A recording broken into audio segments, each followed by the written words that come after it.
그 다음 무대는 바로 대학, AI 시대의 고등교육. 내년에는 세계학 준비가 된 세계 학교에 각 100억씩 지원하는 사업을 AI라는 것은 사람을 대체하는 기술이 아닙니다. 사람의 가능성을 확장시켜주는 거죠. 인간을 위한 인공지능, 인간의 인공지능이 돼야 된다.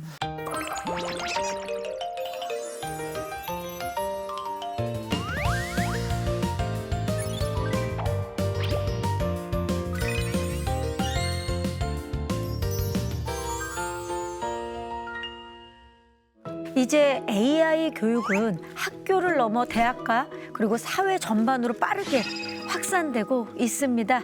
자, AI를 배운 세대가 또 다른 미래를 만들어가는 시대. 그들은 지금 어떤 꿈을 꾸고 있을까요? AI 수업을 들으며 꿈을 키우는 미래 인재들. 그렇다면 학창 시절에 AI를 배운 학생은 어떻게 자랄까요? 네, 안녕하세요. 저는 현재 연세대학교 글로벌 인재학부 1학년에 재학 중인 윤혜원이라고 합니다. 고등학교 재학 중 우연히 들었던 AI 수업이 유독 기억에 깊게 남았다는 혜원 학생.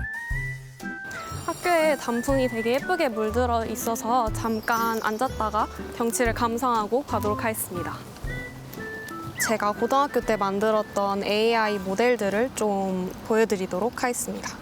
MZ 퇴사를 예측할 수 있는 그런 프로젝트를 만들어 보았었습니다. 지정된 도시, 가입한 회사의 연도, 직원의 성별, 이러한 데이터 속성 정보를 불러와서 전 처리를 한 다음에 다양한 프로그래밍 모델들로 분석을 해서 이 사람이 퇴사를 할 것인가 안 할 것인가를 좀 예측해보는 그런 프로젝트를 해보았었습니다. 다양한 AI 모델을 만들어 본 경험은 지금까지도 영향을 주고 있다고 하는데요. 저희 전공 중에 응용정보공학이라고 CS랑 AI가 결합된 그런 전공이 있는데 제가 고등학교 때 AI 관련해서 좀 경험을 해보고 관련된 흥미도를 좀 쌓아서 지금 현재는 응용정보공학을 희망하고 있습니다. 대학 진학 후에도 꾸준히 AI를 공부하며 미래를 준비하고 있다고 합니다. 저는 개인적으로 제가 고등학교 때 들었던 AI 프로그래밍 수업이 저한테는 어떻게 보면 터닝 포인트가 좀 되었었던 것 같아요. 사실 AI나 데이터 쪽에 관심이 없었던 학생이었는데 AI 프로그래밍 수업을 들으면서 데이터도 분석해보고 모델 예측도 해보고 하면서 이 분야에 대한 좀 관심이 많이 늘어나서 현재 대학교에 와서도 다양한 교내에 있는 AI 프로그램에 참여하고 있습니다. 꿈꾸던 캠퍼스 생활 중인 혜원 학생. 네, 저는 현재 이은재관 앞에 있는데요. 이은재관은 저희 글로벌 인재학부 학생들이 공부하는 곳입니다. 한번 같이 들어가 보실까요? 저기 제 친구가 있네요. 잠깐 소개시켜 드릴게요. 안녕하세요. 저는 글로벌 인재 1학년에 재학 중인 혜원이 친구 오수민입니다. 혜원아, 너 요즘 AI 관련된 프로젝트 하고 있다 하지 않았어? 잘 돼가? 나 요즘 부트캠프 하고 있는데 폐 질환이 이 사람이 있을지 없을지를 이렇게 분류해주고 판별해주는 그런 거 만들고 있어. 근데 난 AI라고 하면 되게 어렵던데 넌 좀 괜찮아? 나는 그래도 고등학교 때 좀 배웠어서 그런가? 그래도 데이터 분석하고 이런 거는 그래도 좀 수월하고 요즘에 다른 프로젝트에서도 많이 쓰고 있는 것 같아. 그러니까 요즘 AI 굉장히 많이 쓰여가지고 나도 좀 배워야 될 것 같아. 혜원 학생에게 AI는 어떤 의미일까요? 저한테 AI는 또 하나의 새로운 세계인 것 같아요. 진로 고민에 대한 그런 스펙트럼을 좀 더 넓히게 된 것 같고, 그래서 현재는 다양한 분야를 좀 염두에 두고 진로를 고민하게 된 것 같습니다. 자, 고등학교에서 배운 한 과목이 대학의 전공 선택과 진로 방향까지 이어졌다는 게 굉장히 인상적이죠. 자, AI 교육이 단순히 기술을 배우는 걸 넘어서서 학생들의 생각하는 방식을 바꾸고 있는 것 같습니다. 자, 1부에 이어서 그 다음 무대는 바로 대학, AI 시대의 고등교육, 과연 어떻게 변하고 있을까요? 자, 그 변화를 이끌고 계신 한 분을 모셔봤습니다. 성균관대학교 전재욱 교수님 어서 오세요. 반갑습니다. 네, 안녕하세요. 전재욱 교수입니다. AI가 일상생활에 자연스럽게 스며들고 큰 변화를 유도하고 있습니다. 이러한 시대에 대학이 미래를 어떻게 변화할 수 있는지 논의할 수 있게 되어 정말 기쁘게 생각합니다. 네. 자, 지금 두 교수님을 모셨는데 네. 우리 전지욱 교수님과 우리 김정우 교수님은 서로 아시는 분이신데요? 대학교 때 수업을 같이 들었습니다. 정말요? 그런데 대학 졸업하고 서로 각자 못 만났어요. 한 40년 만에 여기서 보는데 그래서 제가 생각하기에 대학의 역할 중에 하나가 우리 같이 공부하게 했던 건데 그때 이제 뭐 반도체, 전자회로 이런 거 같이 공부했어요. 그렇죠, 그때는. 근데 지금은 AI 때문에 이렇게 만났습니다. 반갑습니다. 어머 두 분. 교육의 진심인 두 분이 교육의 진심으로 40년 만에. 그 이제 그때 공부하던 과목과 지금 공부하는 과목이 바뀐 게 완전, 하나가 있고요. 외모가 바뀌었네요. 저도 뭐 머리가 시원해졌고 우리 전 교수님도 그래가지고. 그러면 이거는 뭐 좀 다른 질문이지만 근데 누가 더 인기가 많으셨나요? 외모적으로. 우리 그런데 관심 없어요. 네. 공부만 하셨군요, 두 분. 저는 그랬습니다. 예, 여학생한테는 우리 김 교수님 인기가 훨씬 많았습니다. 근데 공대 여학생이 없었습니다. 40년 만에 교육의 진심으로 이렇게 만나는 게 쉽지 않은데 대단합니다. 두 분은 왠지 각각 같은 분야에 지금 계시다 보니까 선의의 경쟁, 선의의 라이벌. 좀 제가 그렇게 봐도 되겠습니까? 저는 지금 전 세계 무대로 우리가 AI로 경쟁을 해야 되고 네. 더 나가서는 AI와 인간이 어떻게 경쟁하느냐, 협업하느냐 이런 관점에서 보면 동지입니다. 네, 네.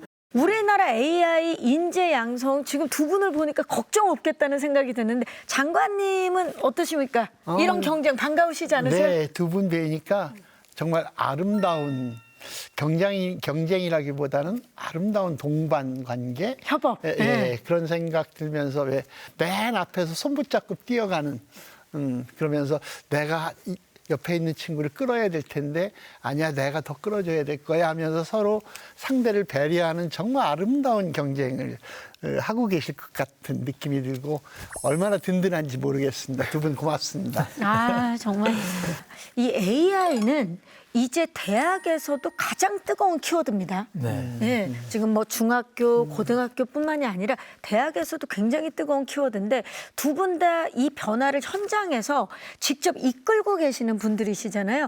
어떠신가요? 이 대학 교육의 패러다임 지금 어떻게 바뀌어가고 있고 어떻게 바꿔가고 계십니까? 대학 교육은 조금 전문성을 요구하는 거가 되겠습니다. 그 우리나라에서도 이제 GPT나 중국의 딥시크와 같은 게 나와야 됩니다. 전 국민이 사용할 수 있게요. 그런 모델을 우리가 파운데이션 모델이라고 합니다. 그런데 그 파운데이션 모델이 한글을 잘해야 됩니다. 영어만 잘하는 거 수입해서 쓰다가요. 나중에 한글을 끊어버리면 우리말을 잊어버리게 됩니다. 그래서 우리가 대학이 또 AI를 직접 개발할 필요가 있습니다. 그래서 이제 AI 학과, AI 대학원, 석박사 과정까지 이렇게 쭉 인력을 양성해야 됩니다. 예전에는 이 AI를 개발하는 사람을 키우는 게 목표였다면 지금은 그 개발과 함께 AI를 활용할 줄 아는 사람, 네. 정말 잘 활용할 줄 아는 사람을 키우는 게 굉장히 더 중요해진 네, 시대인데 AI는 진짜 하루가 다르게 발전을 하고 있잖아요. 그래서 궁금한 게 전재욱 교수님, 이런 변화 속에서 대학이 연구력을 키우는 그 인재를 길러내려면 좀 어떤 새로운 시도가 필요할까요? 이제 대학이 정말로 예전과는 달리 근본적으로 바뀌어야 됩니다. 예전에는 단순히 지식을 가르치는 거였다 그러면 이제는 대학이 학생이 성장해서 끝까지 갈 수 있도록 이렇게 설계하는 곳이 돼야 됩니다. 그 인재가 어떤 길로 가야 될지 학생과 함께 진지하게 고민을 해야 됩니다. 그리고 이제는 특정 분야의 지식만 알고 있어서는 안 됩니다. 좀 더 폭넓게 AI와 결합돼서 융합형 인재가 돼야 되고 또 졸업 후 바로 현장에 적용될 수 있는 실무형 인재로 양성이 돼야 됩니다. 그래서 대학은 이러한 학생의 가능성을 현실로 바꿔줄 수 있도록 하는 교육을 마련하고 준비해야 된다고 생각합니다. 장관님, 사실 정부에서도 대학의 AI 인재 양성을 위해서 여러 정책들을 추진 중이신 걸로 알고 있는데요. 실제로 어떤 부분에 중점을 두고 계시는지 궁금해요. 그리고 또 앞으로 어떤 그 지원이 더 확대될지도 궁금합니다. 네. 우선 기존에는 우리나라의 우수 인재가 국내에서 뭔가 안정적으로 성장할 수 있게 하는 경로가 많이 부족하기도 하고 부실하기도 했어요. 국내에서의 성장 가능성이나 경로가 명확하게 보이지 않으니까 해외로 이탈하는 인재도 많았고요. 애초에 그 AI를 포함한 이공 분야로 진입 자체를 꺼리는 분위기도 있었죠. 아까 김 교수님 말씀하신 것처럼 이런 부분을 개선하는 데 집중해 나갈 예정입니다. 실제로 그 대학에서 AI 교육에서 김 교수님께서 네. 말씀하신 혁신 인재, 그걸 이끌어갈 인재도 필요하고 전 교수님이 얘기하시는 모두가 배울 수 있는 그 융합 인재 둘이 다 필요한 건데요. 우선 학사, 석사, 박사의 과정을 좀 능력이 되는 분은 빠르게 마칠 수 있도록 패스트 트랙이라는 경로를 신설해서 학부 입학부터 박사학위 취득까지 대개 통상 8년은 걸리는데 이것보다 2년 반이 단축되는 5년 반 만에 박사학위를 취득하고 사회로 진출할 수 있도록 제도를 마련할 계획입니다. 또 2026년에 이공 분야 우수 인재를 400명 정도 선정해서 우선은 이제 조금 부족하지만 연간 2천만 원을 지원하는 사업을 네. 새로 할 계획이고요. 이 학생들은 학부부터 석사, 박사 또 박사 후까지 지속적으로 지원을 받게 할 예정입니다. 이거 말고도 지역의 거점 국립대가 중심이 되는 지역 단위의 AI 허브를 구축할 예정인데요. 우선 내년에는 준비가 된 세 개 학교에 각 100억씩 지원하는 사업을 추진할 계획입니다. 이렇게 든든한 지원이 이루어진다면 이제 진짜 뭐 전공 불문하고 나 AI 공부한다는 말이 일상이 될 것 같아요. 네. 예. 이렇게 AI가 모든 학문으로 확산되는 이유가 뭘까요? 뭐 이런 변화가 대학 교육 그 전반에는 어떤 영향을 주고 있다고 보시는지도 궁금합니다. 결국 인문학을 하든 철학을 하든 방법론상으로 수학이 많이 사용이 됩니다. 통계 그래프를 그린다든가 두 번째 컴퓨터를 이용해서 데이터 분석을 많이 합니다. 워낙 복잡한 문제니까 컴퓨터를 많이 이용하죠. 근데 미래에는 AI가 더 필수일 것 같습니다. 역사를 하더라도 자료를 조사한다든가 설문을 한다든가 다 AI의 도움을 받을 것 같습니다. 그러면 결국 시간과 효율성과 정확성이 많이 높아지기 때문에 어느 분야와 상관없이 AI 도움을 받을 수밖에 없다. 그래서 제가 보기에 대학의 전 전공과 상관없이 미술, 음악도 AI 수업을 들어야 된다는 게 제 주장입니다. 대학도 점점 그렇게 바뀌어야 되지 않느냐 이렇게 생각하고 있습니다. 네. 우리 전재욱 교수님도 사실 이런 같은 고민을 하고 계실 것 같고 대학의 역할에 대해서도 계속 이제 고민을 하실 텐데 현장에서 이런 변화들을 누구보다 직접적으로 느끼고 계시죠?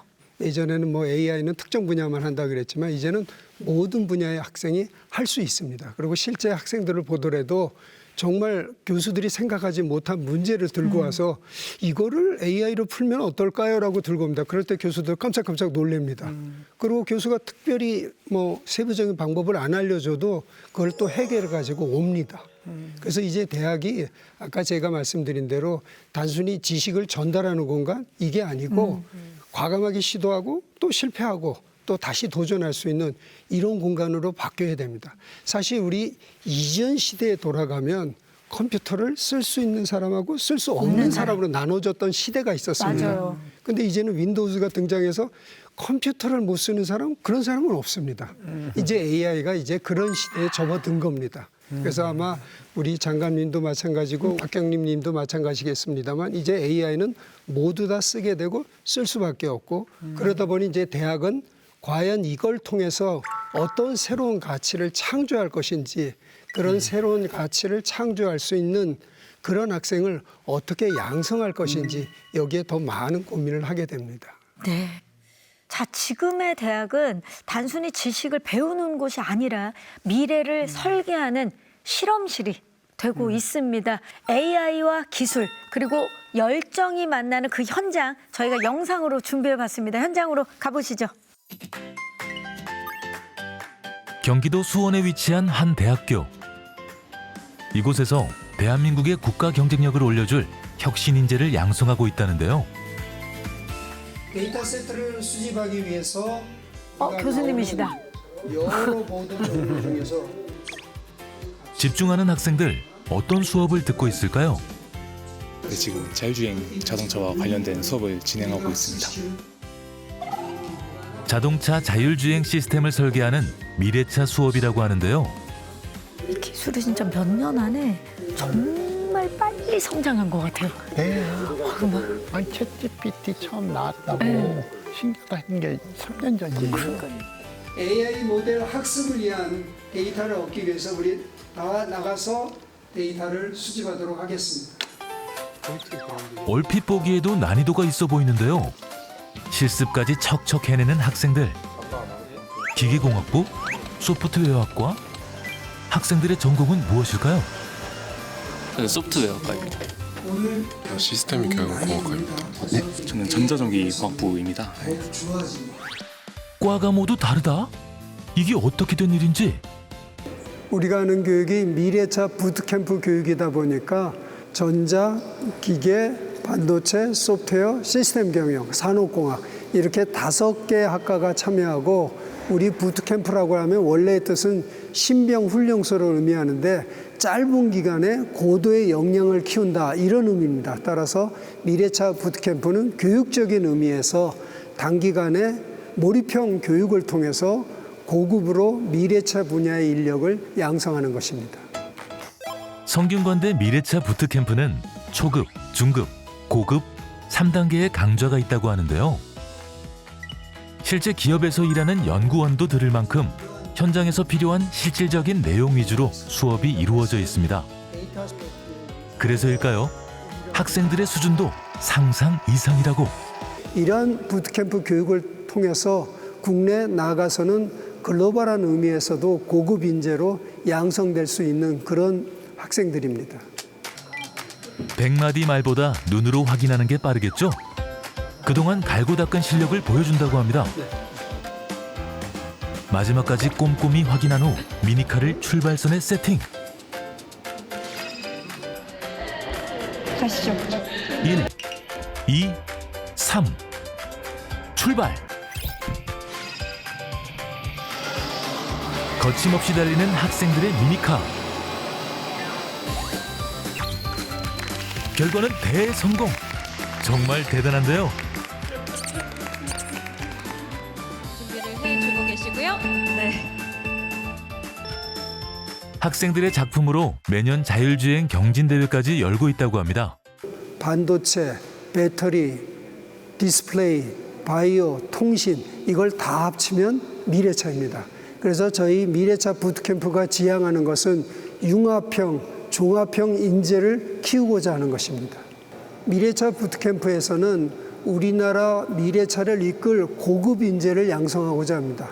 이러기 위해서 대학교 내에 고급 교과목도 강의를 하지만 실제 현장, 기업에서 이루어지는 실습 위주의 교육을 집중적으로 수행하고자 합니다. 성균관대 미래차 부트캠프 사업에는 대기업부터 중견, 중소기업까지 총 33개의 기업이 참여하고 있다고 합니다. 학생들의 반응은 어떨까요? 현재 미래차 부트캠프를 반년 정도 수강하면서 여러 실습을 했는데요. 아직까지도 이론적으로만 배우고 실습해보지 못한 과목들이 많아서 더 많은 실습을 경험해보고 싶습니다. 진로가 원래 이제 자동차 분야로 이제 가고 싶었습니다. 그래서 이제 특히 자동차 소프트웨어 쪽으로 관심이 많이 있어서 그쪽으로 계속 공부를 하고 있었고, 학교 과정 내에서는 이렇게 많이 이런 좀 깊은 자동차에 대한 깊은 내용을 배울 수는 없었습니다. 이제 미래차 부트캠프에서는 실무에서도 많이 쓰이는 그런 개념들을 많이 배울 수 있었습니다. 이제 사실 학교 과정에서는 배울 수 없던 것들을 많이 배울 수 있어서 정말 좋았습니다. AI 융복합 인재를 양성하고 있는 성균관대 미래차 부트캠프. 앞으로의 혁신 인재의 중요성은 이전보다도 훨씬 더 중요하리라고 생각합니다. 이러한 미래차 부트캠프 교육을 통해서 우리 학생들이 자기의 역량을 한 단계 더 높이 올리기를 기대합니다. 성균관대 미래차 부트캠프의 활약은 이제부터 시작이라고 하는데요. 이제 뭐 인턴이나 학교 외부 활동을 하지 않더라도 교내 활동을 통해서도 충분히 이제 많이 배울 수 있기에 저는 후배들이나 다른 사람들에게 추천하고 싶습니다. 미리차에 대한 관심은 있는데 어떤 걸 해야 될지 모르는 친구들한테 적극적으로 추천하고 싶습니다. 미래차 부트캠프로 혁신 인재를 양성하고 기업과 나라가 함께 성장할 수 있는 토대를 만들어갑니다. 우리나라의 학생들이 바꿀 미래는 과연 어떤 모습일까요? 아, 학생들 진짜 대단하네요. 예. AI와 자동차 기술이 이렇게 생생하게 결합된 현장을 저도 지금 처음 보거든요. 자, 이렇게 결합된 현장 저희가 이렇게 직접 보고 왔는데 실제로 이런 교육을 하시면서 가장 크게 느끼신 뭐 변화나 성과 어떤 게 있을까요, 교수님? 이런 수업을 진행하면 이제 학생들이 AI가 단순히 컴퓨터 속의 화면 속에만 존재하는 게 아니고 우리가 살아가는 현실 세계 여기에 적용될 수 있다는 피지컬 AI에 대한 이해를 시작하게 됩니다.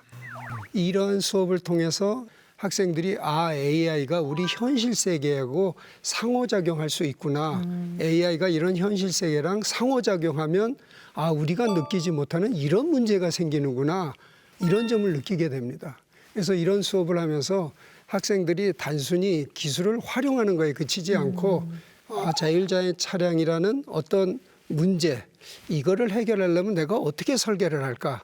이런 설계자로 변화하는 모습을 이렇게 보면 정말로 큰 보람을 느끼게 됩니다. 그러니까 AI가 단순한 기술이 아니라 이제는 학생들 스스로가 문제를 스스로 해결하는 그런 도구가 된 것 같아요. 네. 예. 자, 이런 그 실습 중심의 융복합 교육, 결국 대학 교육의 이제 미래, 방향도 이렇게 바뀌어야 되지 않을까라는 생각이 드는데 어떠세요, 교수님?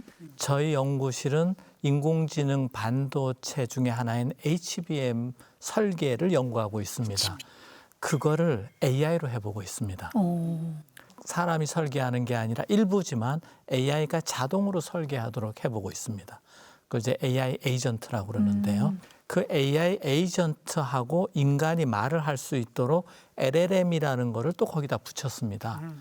그럼 말만 하면 인공지능 코딩도 인공지능이 알아서 해줍니다.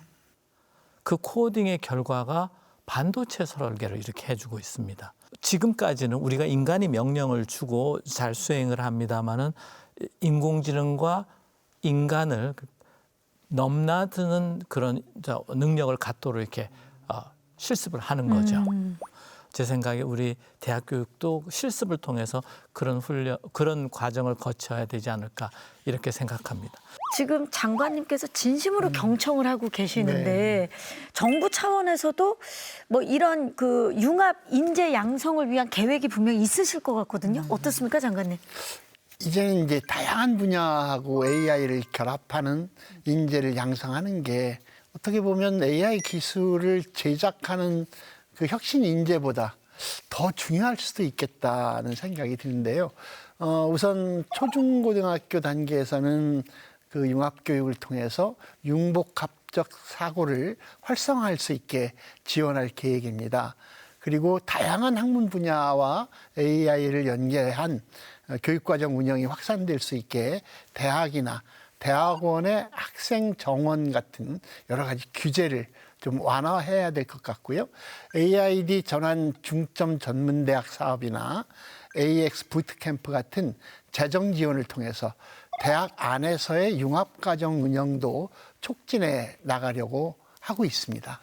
이미 이제 대학들은 융합 교육을 통해서 미래 인재를 키워가고 있는 상황이잖아요. 이런 변화가 학생들에게 어떤 새로운 기회를 만들어주고 있다고 생각하시는지 우리 전재욱 교수님. 이제 AI 시대가 도래하니까 예를 들어서 예술 분야의 학생이 도시의 뭐 날씨나 교통 정보 이거를 AI를 이용해서 어떤 예술 작품으로 표현하고 나아가서는 그걸 보는 관객이 자기의 기분을 얘기하면 그 예술 작품이 변화하는 상호작용, 인터랙션 할 수 있는 이런 예술 작품으로도 나갑니다. 다시 말해서 이 시대를 맞이해서 학생들이 자기의 가치를 높일 수 있는 도구로 AI를 사용할 수 있게 되는 거죠. 그런데 예를 들어서 제가 AI 분야를 전공하지만 저보고 예술 분야의 AI를 만들어라. 그럼 저희가 못 만들어요. 결국 이 AI 시대에서는 역시 변하지 않는 게 자기 분야의 스페셜티, 자기 전공 분야에 얼마나 심도 있게 이해하고 있느냐. 이게 뒷받침이 되고 AI라는 도구를 사용하면 AI 도구를 사용하지 않는 예술가에 비해서 더 앞서고 더 창조적인 작품을 내놓을 수 있는 겁니다. 그래서 우리가 융합이 굉장히 중요합니다만 특정 분야 지식과 결합된 AI, 도메인 날리지가 필요로 하는 이런 AI 시대에 융합 교육이야말로 진정한 융복합 교육이 될 겁니다. 이미 AI는 융복합으로 전반적으로 퍼져 있는 것 같은데요. 자, AI가 이제 산업이나 이 연구를 넘어서 사회 문제 해결에도 활용이 되고 있다고 합니다. 그 현장 함께 만나보시죠. 첨단 산업의 발전부터 일상 속 작은 편리함까지 AI가 가져다주는 변화는 다양한데요. 여기 AI를 활용해 사회 문제를 해결하는 사람들도 있다고 합니다. 과연 누구일까요? 가자 팀입니다. 오늘 발표할 프로젝트는 전동보장구 수리 이력 통합관리 시스템 수리수리 마수리입니다. 전동보장구를 사용하시는 마이크를 잡은 건 다름 아닌 대학생. 전문가들의 예리한 질문이 쏟아지는데요. 신뢰 문제가 있다 그랬는데 사용하시는 분들이 어떤 특정한 이슈가 있었나요? 왜 신뢰를 못한다는 얘기가? 이게 수리가 끝난 후에 어떻게 기록할 것인지에 대한 문제만 건들고 있는데 이 앱이 내 일자리를 대체하는 게 아닐까라는 걱정도 있으신 거를 확인을 했고요. 어떻게 된 일일까요? 네, 저희 테크포 임팩트 프랙티컴이라고 하는 수업이고요. 실제 현장의 실행가들과 그다음에 학생들을 연결해서 실제 사회 문제를 기술로 풀어보는 그런 수업을 지금 진행을 하고 있습니다. 실질적으로 솔루션을 만들어 본다라는 지점에서 좀 차별점을 가지고 있는 수업이고요. 문제를 찾아 해결책을 제시하고 시범 도입까지 전부 학생들이 직접 진행한다고 합니다. 어떤 학생들이 테크포 임팩트 수업에 참여하고 있을까요? 임팩트 사업이나 이런 사회 문제에도 관심이 많았고 또 본 전공이 공대생이다 보니까 이런 기술을 활용할 수 있는 부분도 있어서 제가 적합하다고 생각해서 지원하게 되었습니다. 이번 프로젝트에서 개발한 솔루션이 궁금한데요. 저희는 전동보장구 수리 이력 통합관리 시스템인 수리수리 마수리를 개발을 하게 되었는데요. 전동보장구 사용자분들이 신체의 일부처럼 전동보장구를 사용하고 계시는데 그럼에도 불구하고 전동보장구가 언제 고장이 나서 어떤 수리를 했고 보조금을 얼마나 썼는지 얼만큼 남았는지에 대한 정보조차 모르고 있는 상황이어서 이러한 정보 주도권을 사용자에게 다시 돌려주자라는 취지로 프로젝트가 시작이 됐고요. 저희는 QR코드 하나로 사용자랑 관리자, 그다음에 수리 기술자님까지 한 번에 연결된다라는 개념부터 시작을 했는데요. 솔루션 개발을 위한 과정은 쉽지 않았다고 하는데요. 인센티브가 있어야지 좋겠다. 금전적 보상을 해주는 구조를 한번 짜봤거든요. 복지관에 몇 차례 방문하여 이용자들 인터뷰는 물론 수기로 작성되었던 약 550건의 수리 기록을 모아서 디지털로 전환했다고 합니다. 앱을 사용하는 사람들이 실질적인 도움을 받을 수 있도록 힘썼는데요. 프로젝트에 함께 참여하고 있는 비영리 단체도 솔루션에 대한 기대가 크다고 합니다. 되게 많은 부분이 도움이 많이 됐던 것 같아요. 실제 서비스를 단순히 AI 툴로만 쓰는 게 아니라 이용자분들이 필요할 수 있게끔 만들어서 실제 사회적 문제를 해결할 수 있게끔까지 되었던 부분인 것 같아요. 굉장히 많은 발전이 있었던 것 같습니다. 이번 프로젝트 수업이 학생에게는 어떤 변화를 줬을까요? 이번 프로젝트는 직접 복지관과 연결되고 사용자와 연결이 돼서 조금 더 내가 만든 게 어쨌든 그분들의 문제를 해결하는 데 일조하고 있구나라는 뿌듯함을 얻을 수가 있었고요. 또한 AI를 적극적으로 활용해서 저희가 3월에 시작한 프로젝트인데 이제 문제를 발굴하는 데 한 달 정도 걸렸고 결과물이 나오는 시간까지는 한 달도 채 안 걸리고 5월부터 POC를 바로 진행을 했거든요. 그래서 이런 부분에서 AI가 사회 문제를 해결하고 빠르게 어떤 결과물을 만들어내는 데 있어서 필수적인 요건이구나라는 거를 느꼈던 것 같습니다. 없었다고 생각하면 이런 프로젝트나 서비스가 이렇게 단기간에 완성되기가 정말 어려웠을 것 같아요. AI라는 툴이 있으니까 내가 이걸 하자라는 목표가 있으면 거기에 대해서 빠르게 달려갈 수 있는 것 같습니다. AI를 활용하여 지역사회 문제를 해결하는 AI 융합인재. 디지털 시대에 맞는 뛰어난 미래 인재들이 교육 현장 곳곳에서 피어나고 있습니다. 자, 기술을 따뜻하게 사용할 줄 아는 인재를 키우는 것. 그게 바로 교육의 진심이 아닐까라는 생각이 듭니다. 김정우 교수님, 이런 AI 인문사회 융합교육의 의미는 무엇일까요? 우리가 인터넷을 쓰고 살지만 인간이 주도해서 살아야 되잖아요. 그런 거와 마찬가지로 우리가 AI를 주도하고 살아야 된다. 그러려면 인간이 마지막 남는 게 인문학, 철학 이런 거 아닌가. 왜 살아야 되나? 어떻게 이걸 해야 되나? 결국은 다시 기초로 돌아오면 우리 인문학적인 그런 소양이 중요할 것 같고요. 인간이 갖고 있는 마지막 무기가 아닐까 이렇게 생각합니다. 자, 지금 영상에서 보셨다시피 AI 교육이 이제 대학 안에서만 머무는 게 아니라 이제는 산업 현장까지도 함께 연결이 되어 있는데요.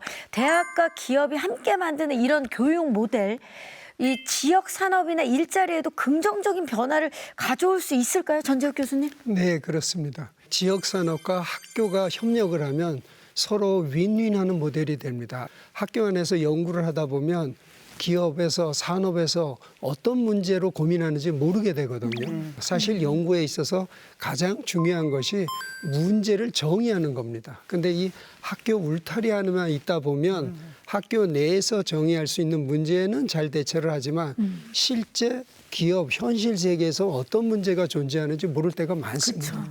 그래서 문제를 잘 정의해 주시면 그거를 학교가 잘 해결할 때가 있습니다. 그래서 이런 기업과의 협력 문제는 기업이 필요로 하는 역량, 문제를 학교 교육 프로그램에 넣으면 그걸 통해서 학생은 한 차원 더 성장을 하게 됩니다. 그리고 그런 학생은 졸업하자마자 바로 현장에 가서 일을 할 수 있는 실무형 인재가 되죠. 그래서 기업과 학교가 협력을 한다는 것은 기업은 물론이고 학교도 더 한 차원 더 높게 성장할 수 있는 이런 선순환 구조를 갖게 됩니다. 자, 이쯤 되면 이 AI 교육은 더 이상 일부 전공이나 아니면 뭐 전문가의 영역이 아니라 이제 모든 국민이 기본적으로 갖춰야 할 디지털 소양으로 확산되어야 하지 않을까 싶은데요. 자, 구체적인 정책들 어떻게 마련되고 있습니까, 장관님? 네, 지금 이제 평생교육과 관련된 정책을 지금 말씀드려 보면 우선 성인 학습자들이 언제든 어디서든 좋은 질 높은 AI 교육 콘텐츠를 이수할 수 있게 그 K묵 아니면 사이버대 또는 방송대 같은 온라인 플랫폼 활용을 강화할 생각입니다. 또 산업체에 재직하고 계신 분들도 AI 역량 함양을 원하시는 경우가 많아서 사내 대학원 제도를 정비하고 재직자들의 AI 집중 과정이라는 정책을 통해서 재직자분들이 단기간에 AI 역량을 강화할 수 있도록 지원하는 사업도 마련하고 있습니다. 자, 그렇게 된다면 교육은 더 이상 뭐 한 시기의 배움이 아니라 평생 지속되는 성장의 과정이 될 텐데요. 네. 자, 이제 논의를 마쳐야 될 시간입니다. 오늘 뭐 다양한 이야기들 해주셨는데, 자, AI 시대 결국 교육의 목적은 어디로 향해야 한다고 보시는지 말씀을 부탁드리겠습니다. 먼저 김정우 교수님. 네, 인공지능이 인간을 뛰어넘는 많은 능력을 갖게 됩니다. 덧셈, 곱셈에서 이미 계산기를 우리가 넘어설 수가 없게 됐어요. 그래서 우리 교육의 목적은 인간과 인공지능이 평화롭게 공존할 수 있는 방안을 서로 마련해보자. 조화롭게 같이 사는 누구 한 자만 살 수 없는 거고요. 그렇지만 제가 이런 말씀을 드리겠습니다. 미래 인공지능은 인간을 위한 인공지능, 인간의 인공지능이 돼야 된다. 그 열쇠는 교육이 갖고 있다. 이 말씀을 드리겠습니다. 네, 교육의 본질은 예나 지금이나 전혀 변한 건 없다고 봅니다. AI 시대도 마찬가지고요. 그래서 이 AI 시대를 맞이해서 우리 대학은 물론 기술적인 거, 전문적인 것도 가르쳐야 되지만 인간적인 감성, 책임감 여기에 대한 것을 학생들로 하여금 잘 이해할 수 있도록 해야 될 겁니다. AI라는 것은 사람을 대체하는 기술이 아닙니다. 사람의 가능성을 확장시켜 주는 거죠. 그 가능성을 현실로 만드는 것, 이것이 교육의 본질이라고 생각합니다. 네.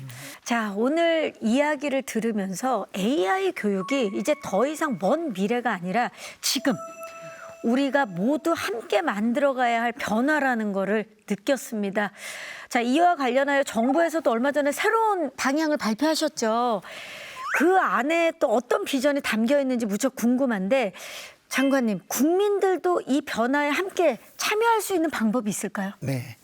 교육부에서 지난 11월 10일 모두를 위한 AI 인재 양성 방안을 발표했습니다. 오늘 함께 이야기 나눈 내용도 역시 그 방안에 포함시키려고 많은 노력을 했습니다. 무엇보다 국민 누구나 AI를 쉽게 활용할 수 있도록 전 생애 주기에 걸친 보편적인 AI 교육을 확대하는 내용이 하나 있고요. 그다음에 AI 세계 3강 도약을 목표로 하고 있는 우리 대한민국이 이것을 이루어내게 하기 위한 혁신 인재 그리고 융합 인재 등 다양한 AI 인재를 양성해 나갈 그런 계획을 발표했습니다. 국민 여러분께서 많은 관심 가져주시고요. 함께 참여하시면서 대한민국이 이끌어가는 AI 선진 사회를 함께 누리셨으면 좋겠습니다. AI가 세상을 바꾸고 있지만 그 중심에는 언제나 사람이 있습니다. 자, 기술이 아니라 사람을 향한 진심, 그 마음이 우리 교육을 더 따뜻하게 그리고 더 단단하게 만들어줄 거라 믿습니다. 변화의 시대, 결국 교육이 답이죠. 모두가 함께 성장하는 사회, 그 길의 시작은 모두를 위한 교육입니다. 함께 해주셔서 고맙습니다.